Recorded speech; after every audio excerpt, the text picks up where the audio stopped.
Gerachá.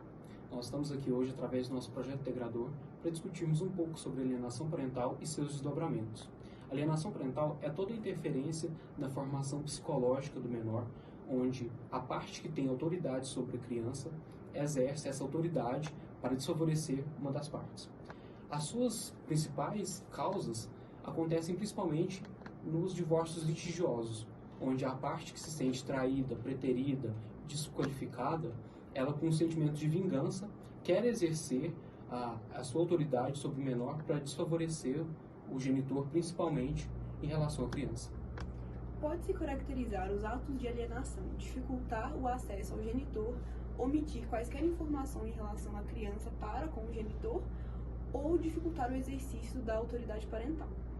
O interessante sobre essa lei é que ela está passando por um processo de revogação que começou em 16 de agosto de 2023. Então, o nosso grupo ele visa analisar, a efetividade dessa lei, colocando na balança os lados positivos e os lados negativos. E para isso a gente vai contar com a ajuda de dois especialistas sobre o assunto. Olá, meu nome é Isabela. Olá, meu nome é Graziele, somos estudantes de Direito do curso UniRH. Hoje nós vamos entrevistar o Dr. Luiz Flávio, advogado e procurador da Fundação da Criança e do Adolescente de Araxá. E gostaríamos de começar perguntando qual a sua opinião sobre a efetividade da lei de alienação parental. Bom dia. É um pouco difícil falar sobre a efetividade da lei de alienação parental, porque toda a discussão sobre essa lei se tornou muito adjetiva. É uma discussão com muitos adjetivos e poucos números. Eu gosto da lei, acho que é um instrumento importante para a criança e adolescente, porque primordialmente o interesse dela é garantir uma convivência familiar saudável para a criança e o adolescente.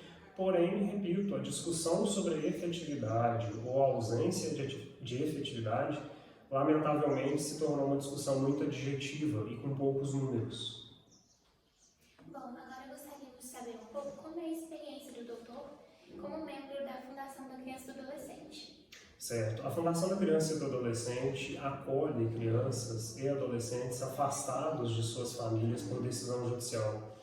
E, sinceramente, nós vemos poucos casos que envolvem alienação parental no cotidiano de serviço da Fundação. Por quê? A alienação parental pressupõe minimamente uma disputa ou que ela seja usada como uma ferramenta de disputa, ou ela estabelece a própria disputa em si, ou ela é usada como uma ferramenta numa disputa que já existe. E nós quase não vemos isso na prática, porque, infelizmente, as crianças e adolescentes acolhidos, via de regra, passam por situações nas quais o Poder Judiciário busca familiares que possam ser guardiões e não encontram. Há, na verdade, aqui uma disputa invertida. Muitas famílias disputam para saber quem não vai ficar com a guarda da criança e do adolescente. Mas, nos últimos 2 anos, nós vimos 2 casos de acolhimentos que envolveram alienação parental.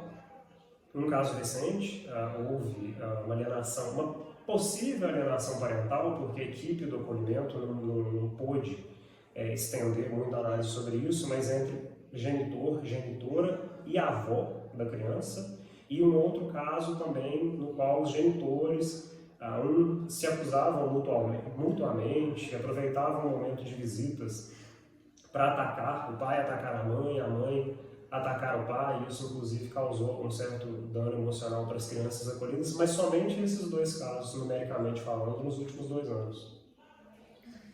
Em relação ao projeto que tende a revogar essa lei de alienação parental, o doutor considera que isso possa ser positivo ou negativo? Eu considero negativo, tentando usar aqui o poder de síntese. Eu sou contra a revogação da lei. É um instrumento importante de lembrete aos genitores, principalmente, de que é preciso garantir a convivência familiar saudável. Ela veio para proteger, como disse, primordialmente, crianças e adolescentes. A discussão sobre a possível revogação se tornou uma discussão muito adjetiva. Então, os dados levantados são muito poucos concretos, dados que, teoricamente, se prestariam a provar que essa lei teve o seu uso pervertido. Então, ela deixou de ser uma lei para garantir direitos de crianças e adolescentes e teria se tornado uma lei para tornar crianças e adolescentes objeto de disputa judicial e também para reforçar representações sociais do gênero feminino, mas reforçar representações negativas. Isso é o que a maior parte dos que não concordam com a existência dessa lei alegam.